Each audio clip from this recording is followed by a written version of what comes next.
Hello guys, in today's video I will be showing you how to manage the interactions section on your account on Instagram easy and quickly. So first of all, enter Instagram, then click here on your profile icon, then click on these three lines and then go to this your activity section. So as you see here we have this section, your interactions. So as you see here we have the likes. So you found here the likes posts, the comments, and also the tags and the sticker responses and the reviews. So that's it. That's how to manage the instructions easy. And that's it for today's video. I hope this is the answer you've been looking for.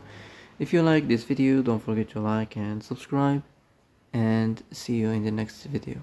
Thanks for watching.